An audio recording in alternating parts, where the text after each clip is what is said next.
ឆ្នាំ2025ខ្ញុំគិតថាជាឆ្នាំដែលយើងត្រូវចាប់ផ្ដើមមើលថែរឿងទាំងនេះឲ្យល្អបំផុតទី1មើលថែអ្វីដែលយើងកំពុងមានឲ្យបានល្អជាគំនិតយោបល់ខ្ញុំឆ្នាំ2025អាចជាឆ្នាំដែលយើងត្រូវឆ្លងកាត់រឿងជាច្រើនជាបន្តទៀតហើយយើងត្រូវយកចិត្តទុកដាក់ខ្លាំងបំផុតនោះគឺប្រភពចំណូលរបស់យើង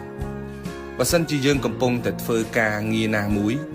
ឬក៏យើងកំពុងតែកាន់ការងារណាមួយសូមធ្វើការងារនោះឲ្យល្អបំផុត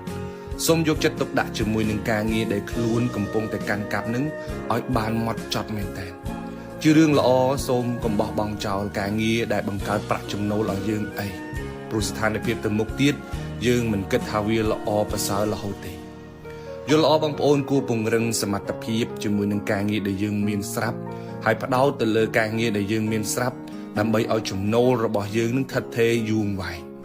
ពង្រឹងសមត្ថភាពពង្រឹងសេវាកម្មនៃការលក់ដូររបស់យើងពង្រឹងជំនាញបន្ថែម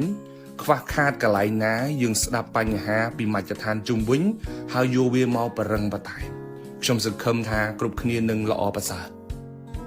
ខ្ញុំយកចិត្តទុកដាក់មើលថែចំណាយតូចៗឲ្យបានល្អប្រសើរ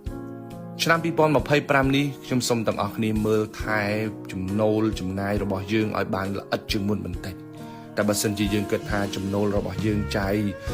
បោហើយយើងមិនមើលក៏បានដែរចំណាយតូចៗមួយចំនួនវាពិតជារំខានទៅដល់ចំណូលរបស់យើងមែនតើនាំគ្នារៀនកត់ត្រានាំគ្នារៀនវិភាគបន្ថែមចំណាយណាគួរចាយចំណាយណាមិនគួរចាយចំណាយណាដែលចាំបាច់ចំណាយណាដែលមិនចាំបាច់នៅពេលដែលយើងដឹងពីប្រភពចំណាយប្រភពចំណូលច្បាស់យើងនឹងចាយវាដោយមានប្រសិទ្ធភាពបំផុតនៅក្នុងឆ្នាំ2025នេះនៅពេលដែលយើងសល់លុយបំរុងនៅក្នុងដៃខ្ញុំជឿថានៅពេលដែលយើងមានបញ្ហាបន្ទាន់ភ្លាមយើងមិនលងខ្លួនទៅនឹងកម្ចីខុសស្តង់ដារមួយចំនួនទេ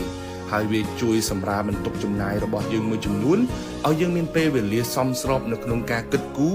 រកប្រភពថវិកាមួយចំនួនដើម្បីដោះស្រាយបញ្ហា